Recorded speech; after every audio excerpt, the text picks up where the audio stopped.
Good evening, ladies and gentlemen. Comes to you live from the outskirts of the internet. It's the Gaming Saloon from March 9th, 2025, which hosts Spacebreaker2448 and Ramp It Up Salon.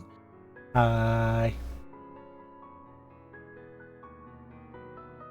It's it's a Pokemon Presents week, and that is about like the biggest thing we've got to talk about. That is the short and long of it. Yeah. And I feel like there's like a decent amount to talk about, even if it's like less than you would expect from that Pokemon Presents, at least for ZA. I feel like with at least champions, there's possibilities, but you have to have like, I think, a competitive background to like talk about it. Because I was listening to one of the competitive Pokemon people talk about it, and they're like, this could be really cool for competitive. It all depends, though.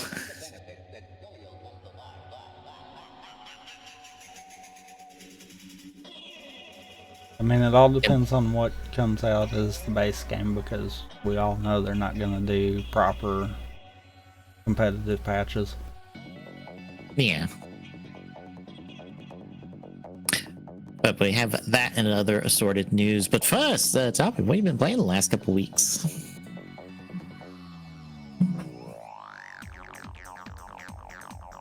Honestly, not really a whole lot that hasn't been done on a stream at some point. Yeah. Play was kind of one of them. Mm-hmm. I don't remember if I finished Spider-Man 2 within this last one, or if I had before the last one or not. You did not in the last show, so. Okay. So yeah, I've done that. How was it? I mean, I already knew the story, so that was fine. I got to watching some stuff on YouTube afterwards, and I got to realizing something. They really scale up the difficulty late game. And you can feel it. Even on the easier difficulties, you still can feel it.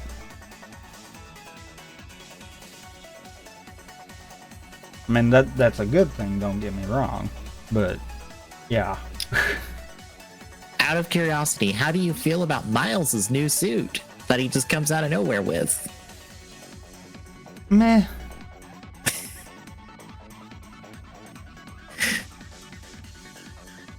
I think I kind of liked it when I first saw it, but I've come around to the, I guess, the majority opinion of like, this isn't particularly good. This was a miss, Insomniac. It didn't work for a late game suit kind of deal. As a suit unlock, yes, that would work. I don't think that was this is what he's going to end the game in suit. Especially when that's the one that has product placement bolted onto it. Yeah. That's a choice, Insomniac. Just saying.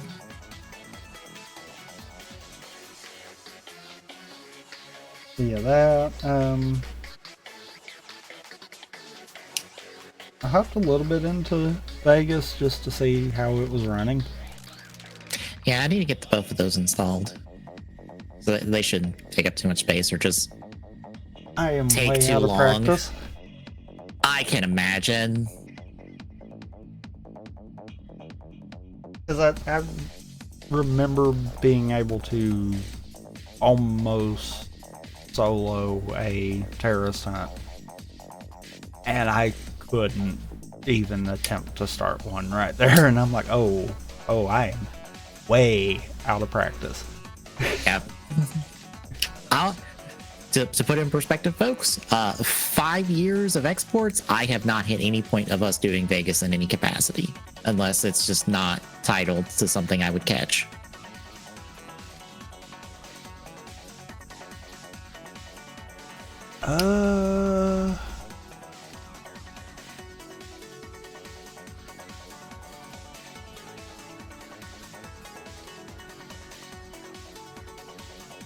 No, I don't think you would have hit it yet.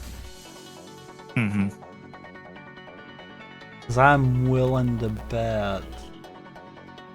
I know I had changed my Steam password that way I could share it with you. And we played it through the odd way of Hamachi. Mm-hmm. And that would have been like 15 or 16. So probably close to 10 years. Mm-hmm. And on top of that, I think it was Vegas 2 that we actually got working. I don't think we ever got Vegas 1 working. Yeah, yeah. I'll also say this. It is not in my list, so it must have already been on the YouTube, so it wouldn't even be an exports I would hit. Yeah.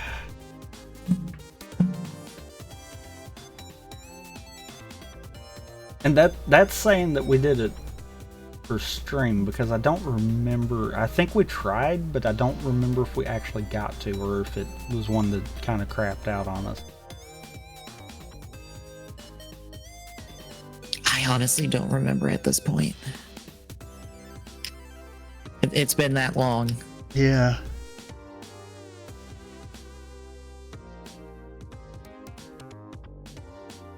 So yeah, folks, that just to put that into perspective, is that far back. Yep. And we used to do Vegas. Well, we used to do not necessarily competitive Vegas, but we were on Frag Nation, which is a term or a site I have not had to say the name of in a long ass time. That technically doesn't exist anymore. Nope.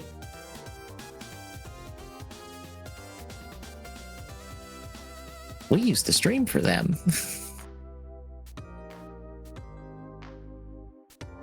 That might have been something we were going to try to do out.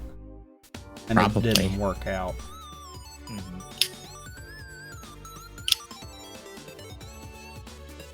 Now that I'm thinking about it.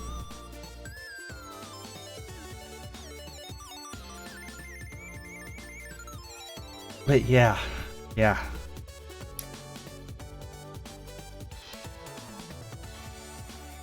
Yeah. Unfortunately, I have nothing. I feel like I've been asleep more than I have been awake these last 2 weeks. I've been hit hard by just unmotivated tiredness on top of, well, I spend about 2 hours at the end of after we're done streaming, I spend about probably an hour to 2 hours doing exports. Just going, well, export these 5 videos. Did they come out on the YouTube end? Yes? All right. Next 5. No? Which one didn't go? Let's get that one going.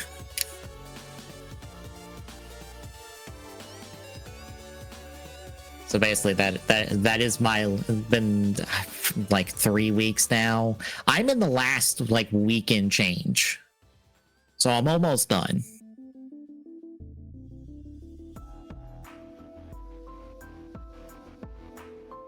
We are sub 1,000 videos and about at 2,000 hours to give an idea of like how much is left.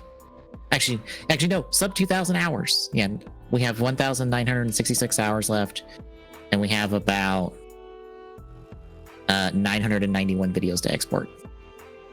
Well, technically it's not 991, it's like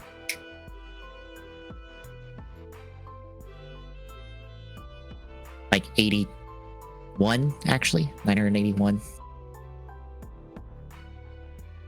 So we're almost there, and then I get the fun process of scheduling everything, which that'll be the real fun.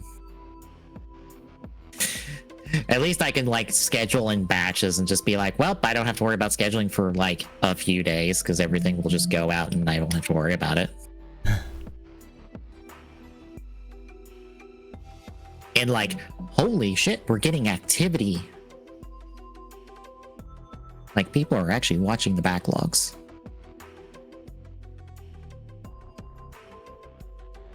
To be fair, Like, that doesn't surprise me. I know, but I'm just surprised because I was just looking at the analytics and they're like, holy shit, people are actually bothering to watch the backlogs. They're not watching all of it, but they're watching some of them.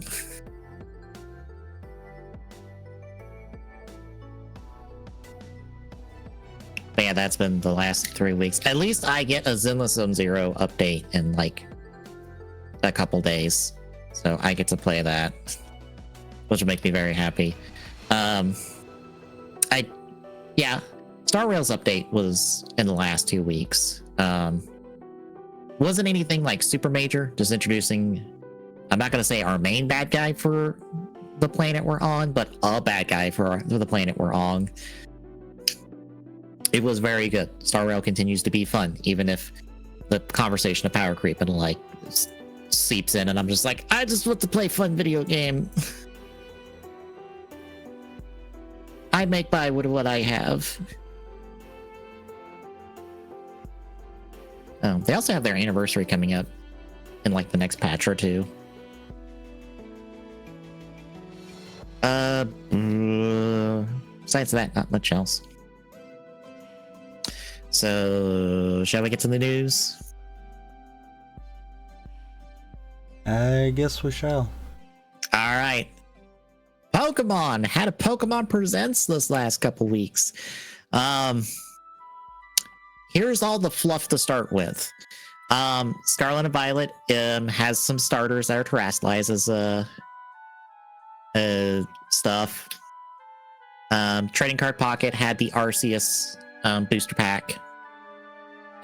Mega Pokemon are coming back to the TCG, like the proper paper TCG.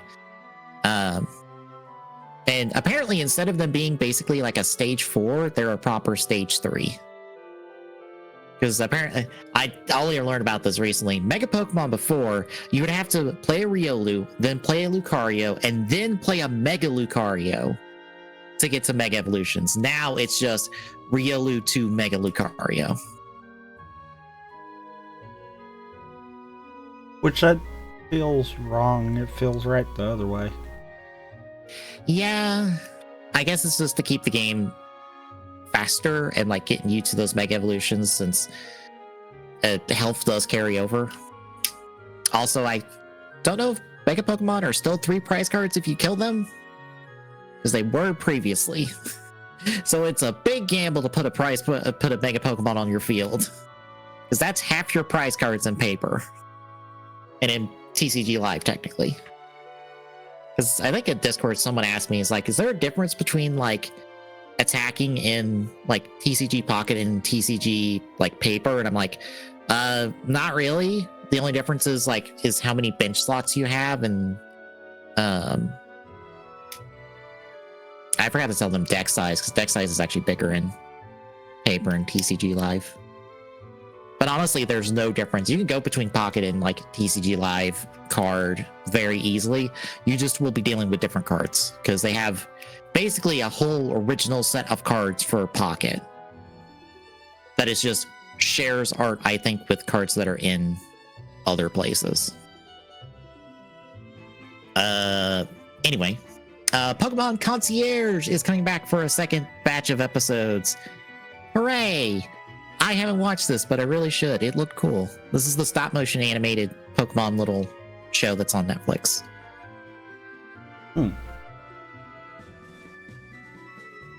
Pokemon Go continues to do stuff.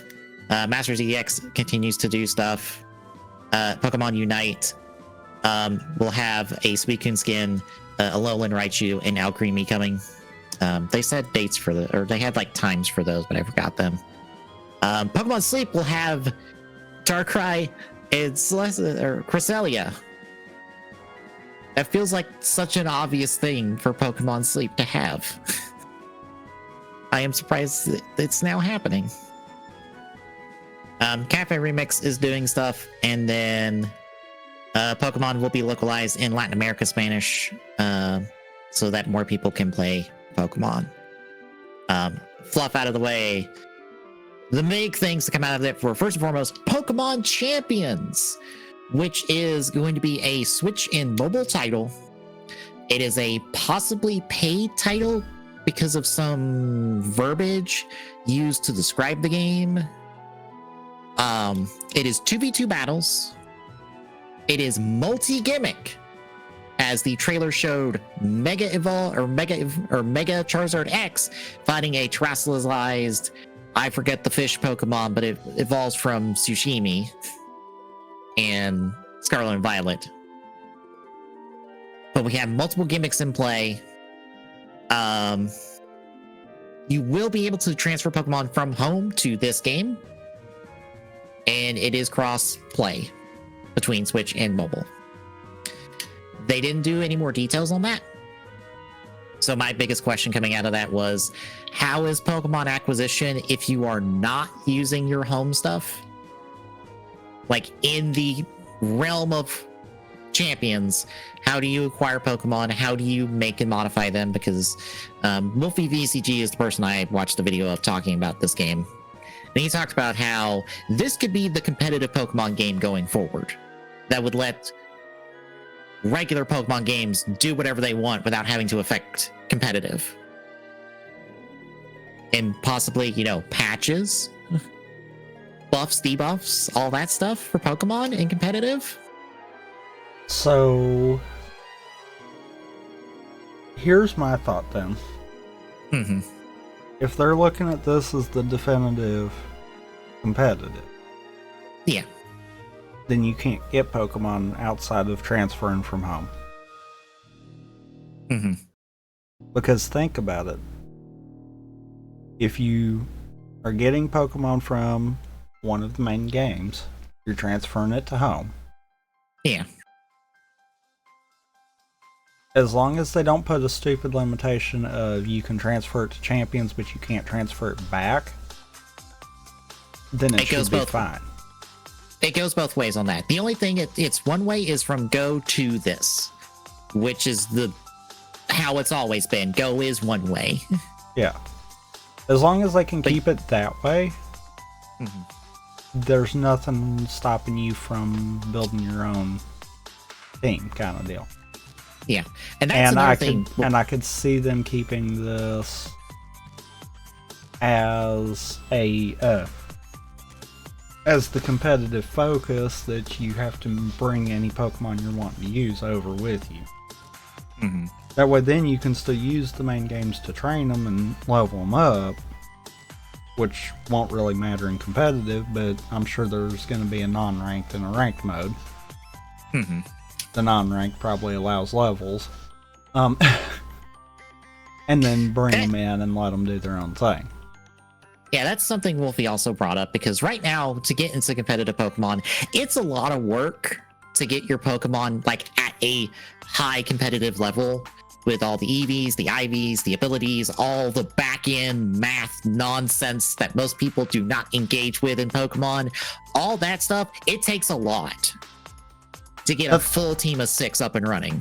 That's why I think it's going to have essentially a ranked and unranked. Yeah. And unranked is just going to be for the ones that aren't diving into the hardcore all of it, and they're just like, I want to make a team and see how far I can make it. Mm-hmm.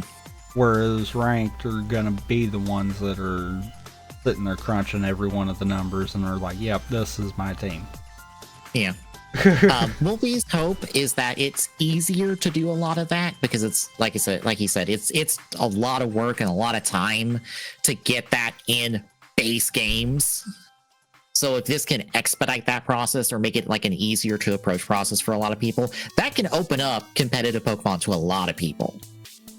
Because I forget the numbers he said, but like Pokemon competitive right now they got numbers of people competing right now compared to like. Would they want to open that up to letting it to where anyone could go into it and potentially be a top? There's still got to be a skill curve. Right. There's still got to be that challenge of getting it. That's why I kind of think that this might just serve as a hub for creating the battles, more so than a game where you can work with your Pokemon kind of deal. Yeah. They might implement some kind of little mini games thing where you can kind of refine like EVs and IVs, but I don't know on that side of it either. I'm like, that feels like that might start diving into that territory of anyone can do this, which then takes away the competitive side of it. Yeah. I do hope they've looked at the fact that, you know, the original Pokemon anime ended with basically a tournament of champions and all the gimmicks were in play. Like Ash had a Z bracelet, a Mega bracelet, this, that, and the other. He could do all the gimmicks. I hope they, even if it's not necessarily all legal at the same time, there is an event they can do every now and again that's just everything's legal. You get to do all the gimmicks at once. Do your Mega Evolutions, do your Z moves, do everything. It would be nice if they design it generation based. That way the gimmicks can stay to their own. And then have like a anything goes format. Yeah, I could, because Master Duel has events and stuff that they do where they've got rule sets of like, well, it's only fusions, or it's only synchros, or it's only XZs for like a certain amount of time, just as a event thing. I'm not even meaning as an event. Oh. Just a constant, it's always that way. Oh, just a rotating rule set, basically. Maybe maybe that be your differential between ranked and unranked. Mm-hmm. Your unranked might be the anything goes, whereas your ranked might be a little more refined with the occasional top of the ranks might get invited to do a anything goes tournament. That I'll be honest, I would kind of like to see like the best of the best in terms of the Pokemon competitive scene being like, you have all the gimmicks available to you. You have not necessarily like all the Pokemon, maybe take out the legendaries, but like you have all these Pokemon available to you. Build a team that you think will win you the tournament.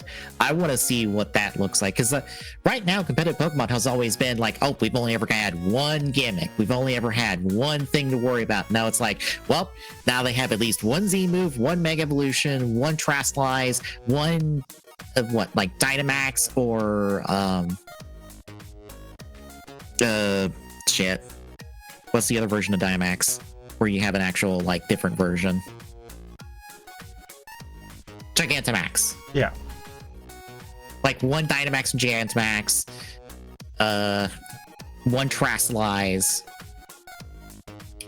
Like, what does that look like then?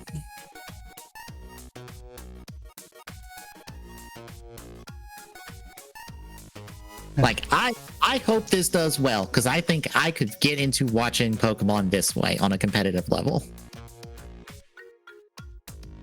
I won't do it, but I would be happy to watch it. My worry is about it being Switch and mobile. Yeah. I feel like that's going to nerf the level of competitive it can be. Mm-hmm. Which is part of the reason why I'm like, I think there's going to be a casual and competitive nature to this. Yeah, I don't think this is going to be tailored to competitive. I don't think this is going to be tailored to making casuals be able to be competitive. Yeah. I would hope the mobile part is just to suck people in, and then it's just like, oh yeah, it goes to the Switch because that's where all the stuff is. I doubt it. And then they'll like, yeah.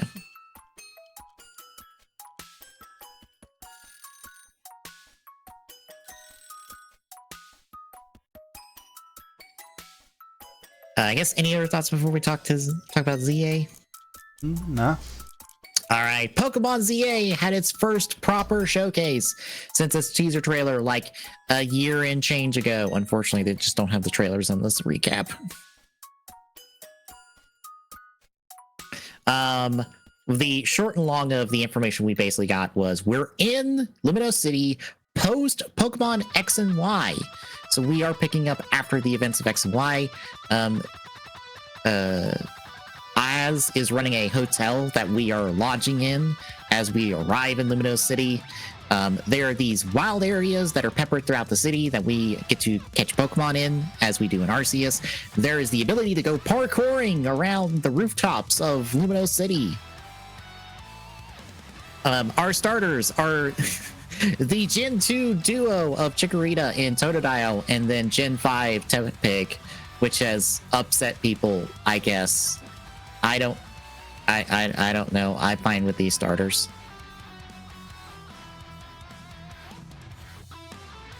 The Bean Child did nothing wrong.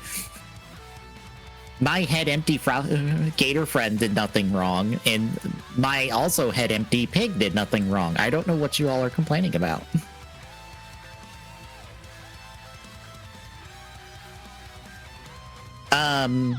We got introduced to some characters, not really anything to write home about at the moment because they didn't really give us details on that. We do have a gender choice, and apparently that gender choice is going to affect the gender choice of our rival, I think. It seems like whatever gender we choose, our rival is the opposite gender, and also an opposite character, a completely different character. But the big thing is battles are now in real time. They are not turn-based. You can actively move, and your Pokemon moves with you to dodge attacks. You can have certain moves to interrupt or stop attacks. And also, if you knock out a Pokemon, you are given the opportunity to still catch it. It's a limited window, but you can still do that. Moves are going to be on a cooldown. Also, some moves are going to be updated to reflect this new system. For instance, Stealth Rock is no longer if you brought out a Pokemon, it takes damage. It is now a shield that interrupts Pokemon attacks and does damage to them when they hit it. Mega Evolutions are back, but we have not seen any new Mega Evolutions that we did not have in previous games. Also, Mega Evolution is on a timer, so when you start it, you have essentially a ticking clock to how long you can stay in the Mega Evolution form. And it seems like the Mega Evolution empowers moves, so you get basically not necessarily like with Dynamax and G-Max where you had those specific moves that replaced your regular moves. It's more of this does basically more damage now, I assume. It is slated for late 2025. There's a little teaser for a placement match, which I'm guessing will be how we progress the game and unlock different wild areas we get to access. But otherwise, that is the short and long. How do you feel about ZA coming off of this first look? I think I'm gonna wait. Kind of deal. Mm-hmm. One of those I liked Arceus, but I tended to fall off of it too easy, so I kind of have to wonder. Mm-hmm. Also, I've got a theory on why people are complaining about the starters. Is it because it's 2 Gen 2s and a Gen 5? Uh-huh. And that wasn't the case in Arceus, and we all just assumed that that's how the starters were going to be for Legends EA, even though no one said that's how the starters could be for any of these games. But I feel like they probably should have done that. I mean, fair.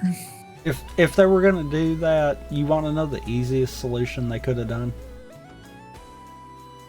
Swap Totodile with Squirtle. I don't know if I would want a Kanto starter here, since all of the Kanto Pokemon already have Mega Evolutions.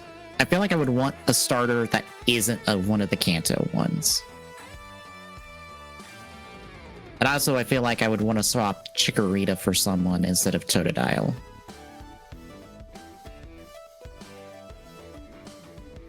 But I don't know who I would swap Chikorita with. It would need to be another grass. I mean, duh. So that kind of narrows that down.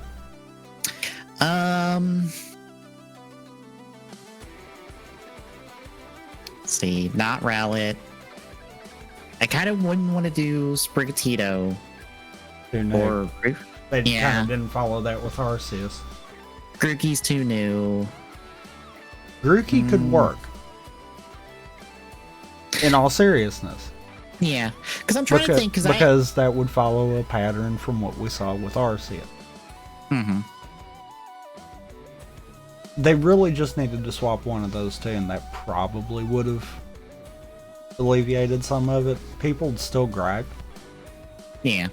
Because, quite frankly, there are certain starters that everyone is fine with, and then everyone else is trash, is how the look of it is.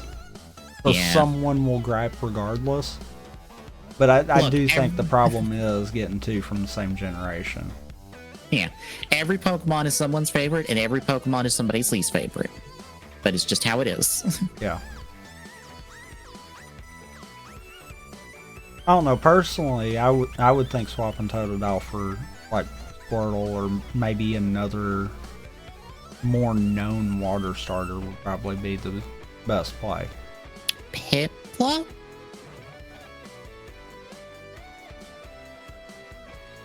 Because I'm trying to avoid the Kalos starters, and I'm like, what are the most well-known water starters? And I'm like, honestly, Piplup at that point.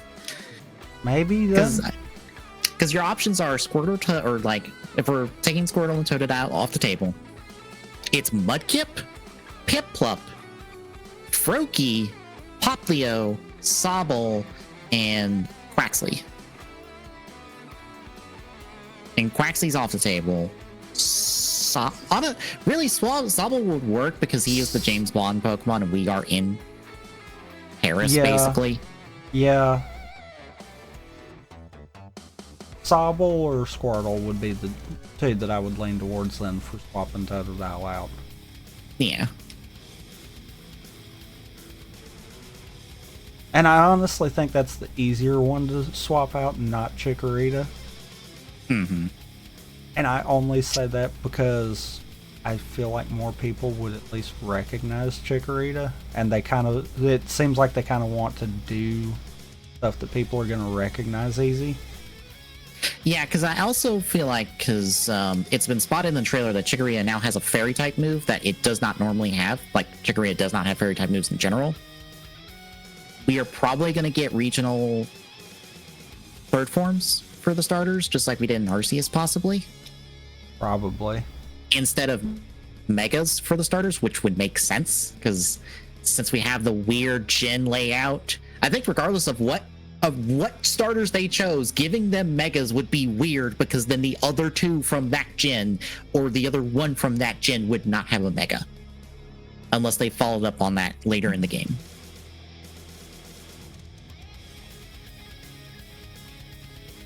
Because you know what starters need to have mega evolutions in this game? The ones from this goddamn region. Yeah. Because here's the thing, Froakie technically has a mega evolution because of Ash Greninja. Technically, on a very technical level, he has a mega evolution. But still, I wonder if they would let you have Ash Greninja in this game. Doubt it.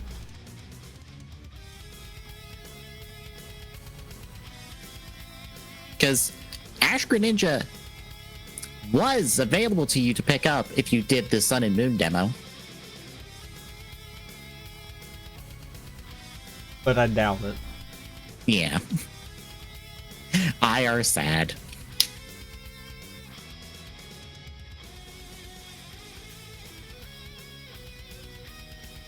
But yeah, in all seriousness, I think having different generations for each of the starters would have been the better play, and probably would have mitigated a lot of complaints. My only other big that's what I was sitting there thinking the whole time. I'm like, we had different generations for Arceus, and I pulled it up just to double check that I wasn't thinking wrong, and yeah, because it's Osho. Why did we decide not to do that here? These games are perfect for mix matching stuff. Yeah, because it was Oshawott, Rowlet, and Cyndaquil. Cyndaquil. I was like, what was the Fire one Cyndaquil? Right. That's why I'm like, I feel like they should have stuck to that part of it, because that would be the thing that would kind of make the Legends games stand out. Yeah. Is, look, we're mix matching these starters, which means we're mix matching Pokemon within the game. Mm-hmm. My only big concern coming out of this first look was hit detection and visually seeing if your Pokemon gets hit without having to look at the health bar, because also Devil's Buddy brought this up when I was showing the trailer this past, or I think it was last week. The UI is a bit cluttered. Some things could be a little bit smaller, to be perfectly honest. It's 1731 on the video that's up top, since that's the whole presentation. But the ticker for your moves and stuff, I'm like, that could be smaller. I don't necessarily need a running ticker for Pokemon moves that's that big. But the time in the second trailer with the Tepig getting hit, and then the Onyx getting hit by a Pyroar, I'm like, those look a little bit janky. I don't feel like I if I was playing and I saw that happen, I feel like I would not have gotten hit, but I did get hit, at least for the Onyx one.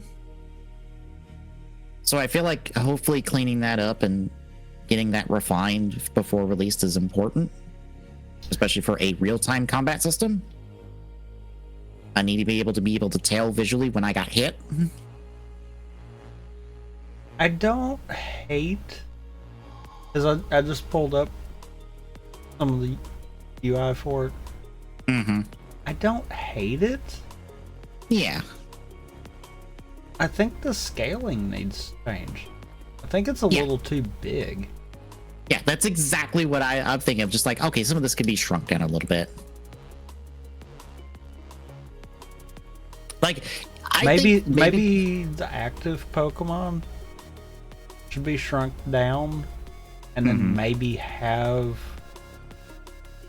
all of the text that's going on be up above it. Mm-hmm. That way it's all on that left side, not potentially blocking something that you might need to look at. Yeah.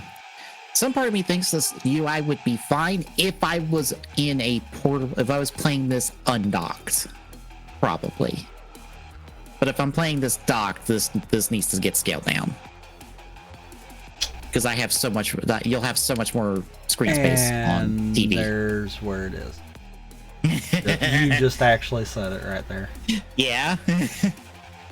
Yeah, you can hang up ever seeing anything change with that UI. Mm-hmm. They have to plan on it also working undocked. Undocked, yeah.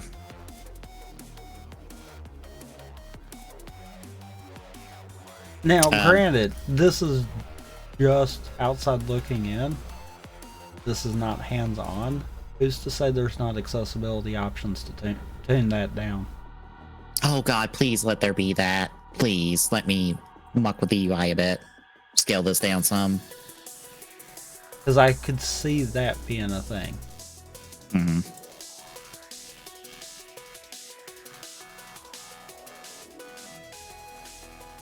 Otherwise, I'm kind of questioning, do you really need...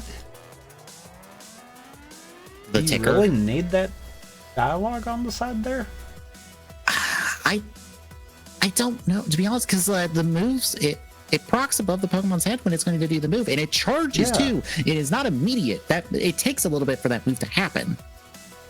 Well, so this one that I'm looking at, it's got Lucario using Protect, and it says it above. Yep. The next image I've got here is a Hippodon using Stealth Rock, and it's showing it above. I don't think you need that ticker, so that might be something that they let you cut off. That might be an accessibility thing. Yeah. Yeah, you take off that ticker, it cleans up this UI like immensely. And I'd be fine with basically everything turns else. it into Arceus's. Yeah. Basically. I mean, it's not exact, but... Mm-hmm. I do now come away from this because this was less than I was hoping for, but it was more than I was expecting. Good job, Game Freak, on that one. Going right in the middle. How is our progression in this? Because it feels weird to be like, oh, this is technically the sequel to Arceus in terms of how the game is. But I'm like, okay, we are contained to this one city. Instead of having like a hub area, like a small hub area, and then being able to go to these different bigger areas to explore and stuff. How does our progression work? How is the game going to be like have that variety going throughout the game if we are basically in this one city where all the architecture is going to be basically the same, since it is the one city? Are there dungeons we can explore, or is there like an underground area we can explore? Are there buildings we can explore? Like, I get we have these sectioned off wild areas of the city where we can catch Pokemon, but like, how do we get progression to that? Because they're numbered. There's up to at least 8 wild zones that you can see, because there's a wild zone that's labeled number 8. So there's at least 8 of those things. But like, how big are they? How different are they in terms from each other, in terms of the terrain and the Pokemon? Like, it feels weird to be like, this is a Legends game, and I'm like, this feels completely different from Arceus in terms of how it's progression, how it's going to progress, and what it's doing. It is almost a completely different Pokemon game from Arceus. Almost. You know what it almost is putting me in the mindset of? What? We're experiencing Game Freak looking at all of the different medias doing multiverse stuff, and they're like, we can do that too. Because if you sit back and you treat Legends as if it's Elseworld stories, that kind of works. And it kind of would make sense that there would be big differences between them. And that's what that almost feels like to me. I would also point out that this is the first time since Black 2, White 2 that we are technically playing a sequel to another Pokemon game. Like a direct sequel that will acknowledge the events of the previous game.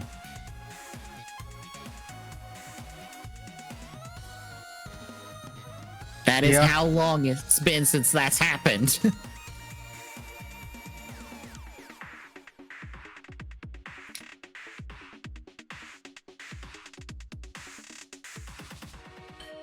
Also, we technically have multiversal stuff because that's all the Ultra Beast stuff is. That is the multiverse right there. Because that's the completely different universe from where they come from. Not what we're dealing with right now in terms of multiverse and pop culture, but they are a different universe. They're just like the thing nobody cares about really coming from that gen, I feel like. Well, I mean, they are kind of the only thing that has to have their own form of Pokeball. Yeah, that makes their catch rates the same as a fucking Pidgey. Uh-huh. Which is the nutty part. For these, what are basically pseudo-legendaries. Uh-huh.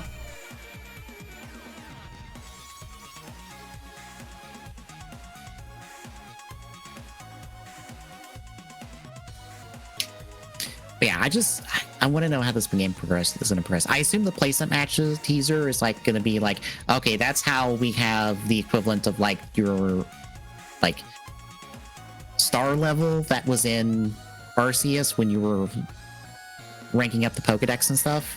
That will be the equivalency. So that is what will get you access to different wild areas and different parts of the city. because I assume we'll be contained to one part of the city when we start with, and then as we hit our progression markers, maybe we'll do a lap around the city or get access to different parts of the city and maybe get different traversal moves, because that's another thing. What is our traversal options? Because we had so many things we unlocked over the course of Arceus, and here it's like, well, we can glide with our Rotom Dex and jump off a building, and that's about all we've seen. I'm gonna be honest, if we don't have like different traversal options, that's gonna feel like a downgrade.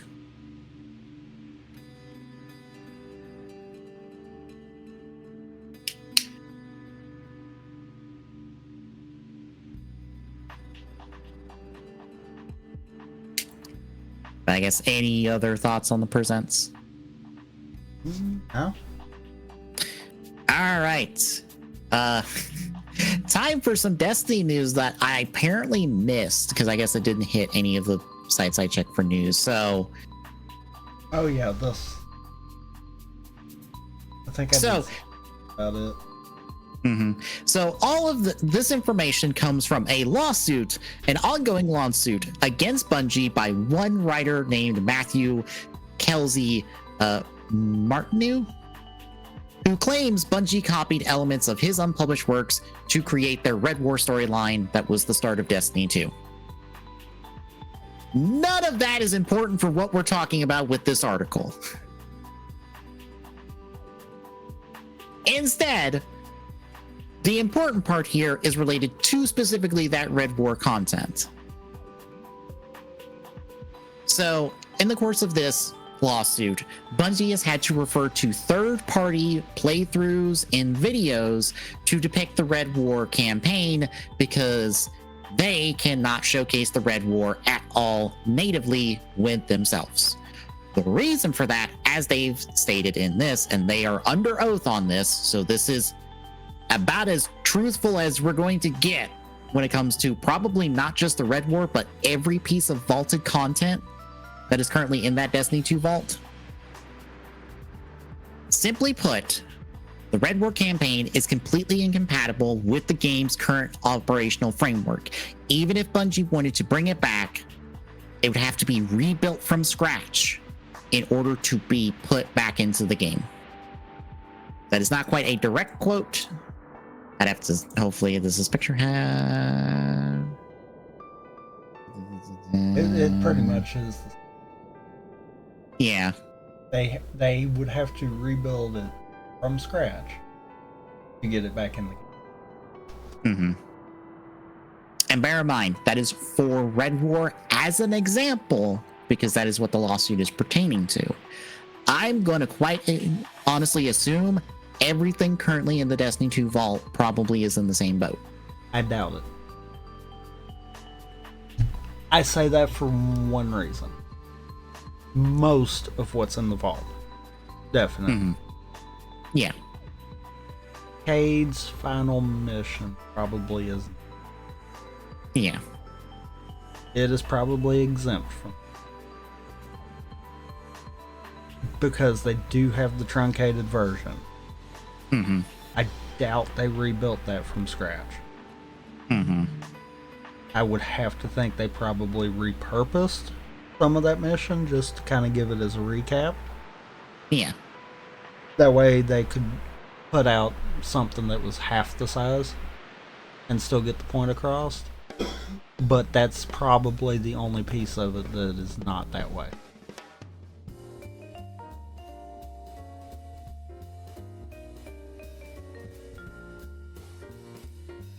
I know they've pulled raids out of the vault, or at least a couple raids out of the vault, but I'm like, I think, because I heard this one from somewhere, did they do an engine change going into Beyond Light?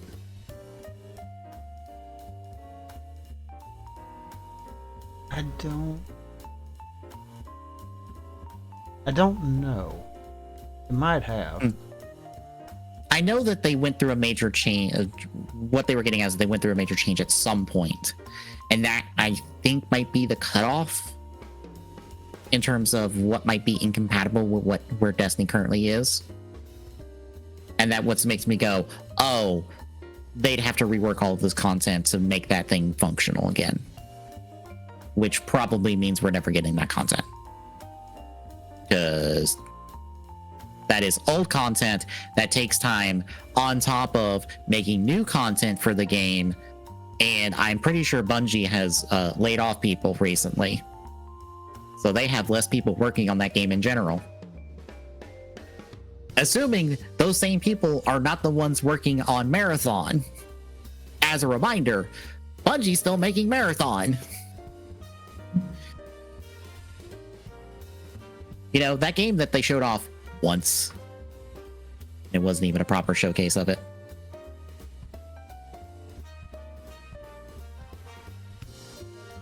That's why I'm looking at, because I also am like, Red War people would probably want back, since that is like the starting story of Destiny 2.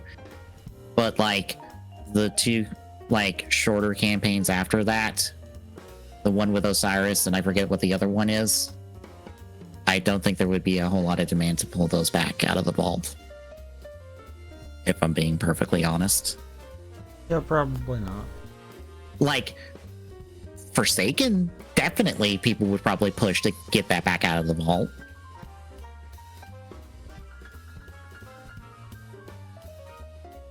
But yeah, like Bungie has laid off people. They probably have less people working on Destiny 2 than they did before. Red War, as an example, would have to be completely reworked to be put back into the game, and that is time and effort that is not being spent on making new content for the game. So yeah, if you wanted things out of the vault for Destiny 2, I've got bad news. It's probably never happening unless it's something smaller.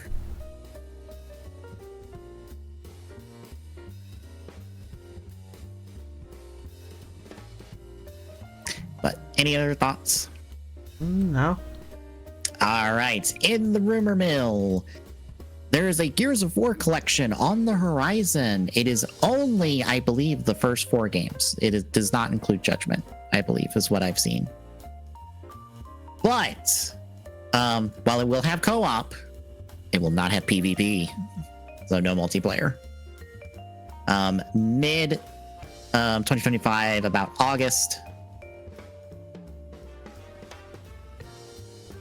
Let's see, not much other details.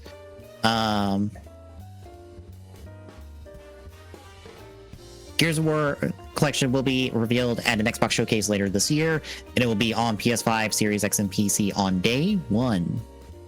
And E-Day is scheduled for 2026, but has a slim chance of being postponed to 2025. I think technically be pulled forward to 2025, but okay.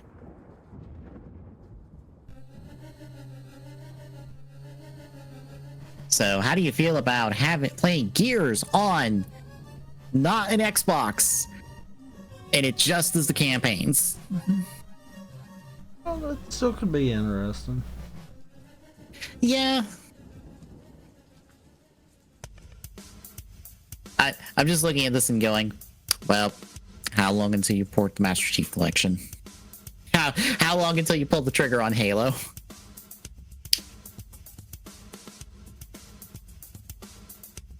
Because this feels like the not TM.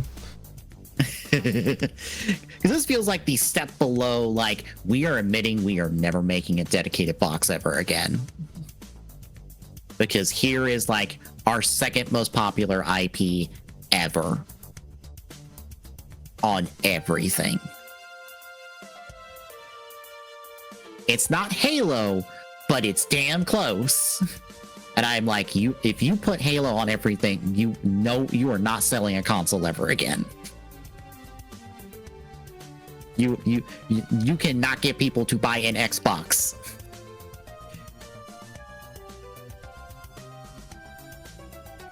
Which, to be fair, is their plan.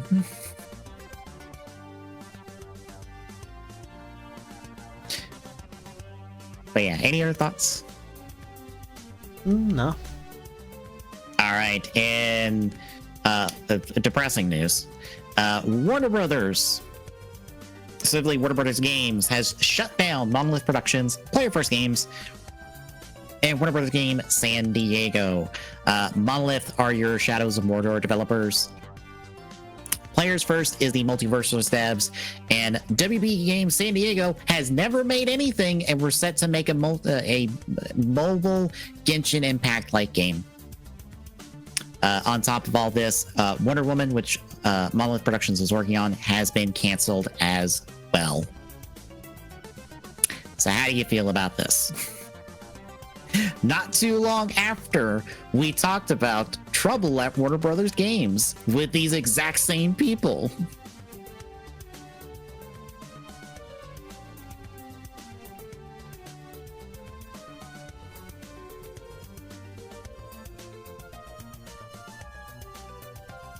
I guess not a whole lot, considering it.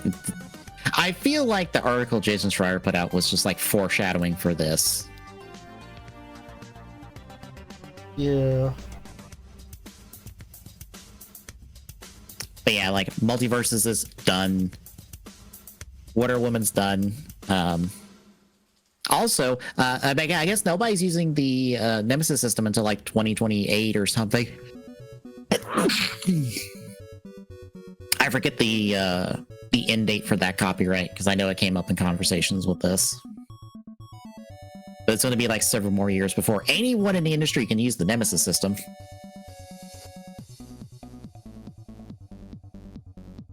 But yeah. Also, in bad news, Xbox Game Studios has confirmed that Fable will come out next year. It's not coming out this year. I am sorry to all you Fable people who were hoping it would come out this year at all. After I think they showed off a little bit of footage of it. I think this year. It is coming out next year. How disappointed are you in no Fable until 2026? Meh. Fair. I'm also just like, you've barely shown this game off. I think they just now like maybe showed some footage of it in running and it looked fine. But I'm just like, I wouldn't expect it to come out this year. You've said nothing about it.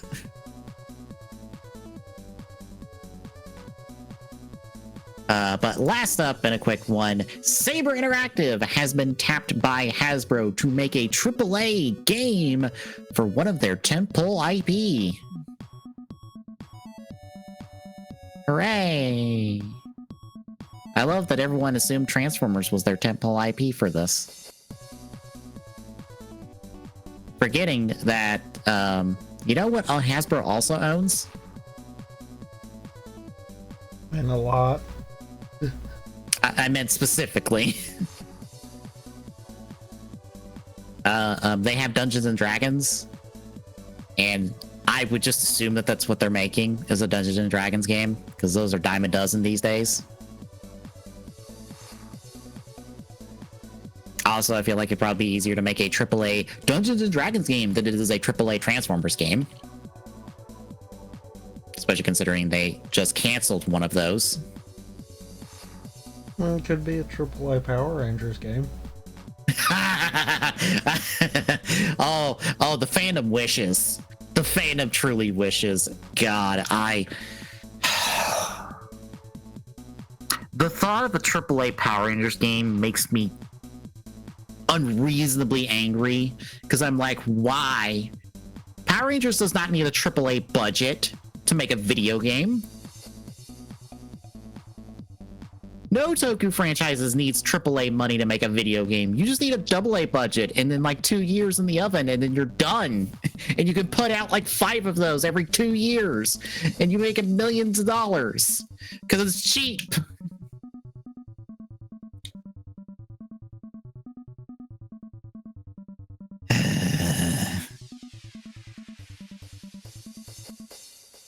But yeah, any other thoughts on that? No. All right, then. That's all our news for the week. We have releases! Oh boy, do we have some releases.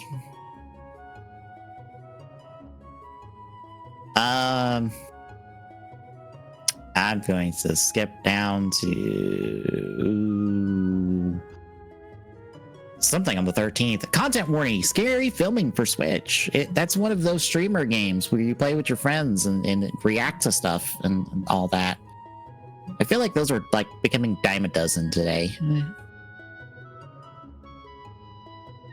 Because I think another one just came out, and I'm like, how many of these basic 4-player, you go around searching an area for stuff and run into monsters games are going to exist? Because Lethal Company did numbers, and everyone went, oh fuck, I can do that.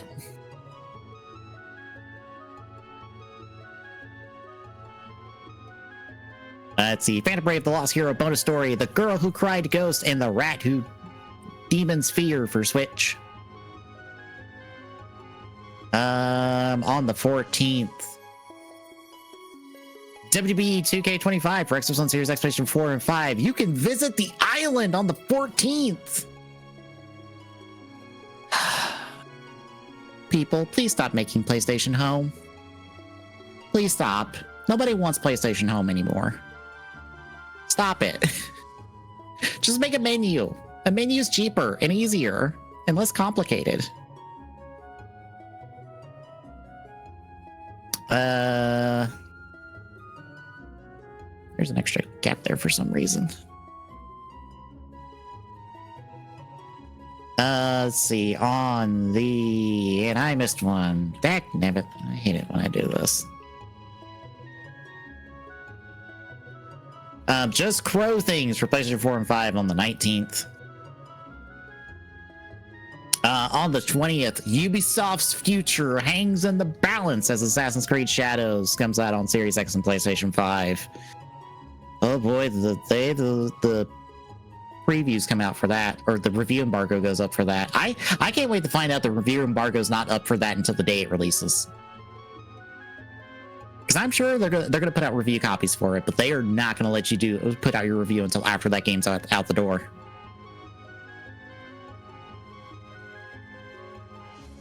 But more importantly, on the 20th, Xenoblade Chronicles X Definitive Edition comes out on the Switch.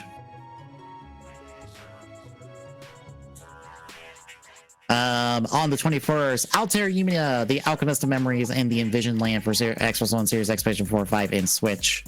And Bleach Rebirth of Souls for Series X, PlayStation 4, and 5. And The Messenger for PlayStation 5 and Switch. That's some highlights. There's not a whole lot. We're in March. It's to be expected. But anything else? No. All right, then. Thursday, I'll be back doing some CAD. Friday, it's the run back for realsies this time, we hope. Assuming nothing goes wrong. Saturday, we'll be back with Ratchet & Clank routing and learning. And next Sunday, it's our first Drive-Y cinema with Chases. We get to see him get emotions and stuff, and then technically get a super evolution. That's all I remember from that one, besides... I forget if Chase is shirtless a whole bunch in that. I think he is. Art might be shirtless in that one too. I don't remember.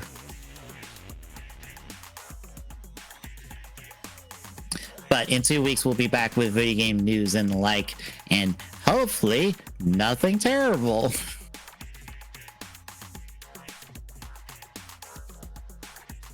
But if you like what you see, folks, drop a follow. Really appreciate it. Exclamation point YouTube and tag gets you the link to our YouTube where all of our archives are going to be. Exclamation point social and chat gets you our handles for all of our socials so you know when we go live. Exclamation point Discord and chat is this link. Drop by, say hi, and we'll see you Thursday, folks.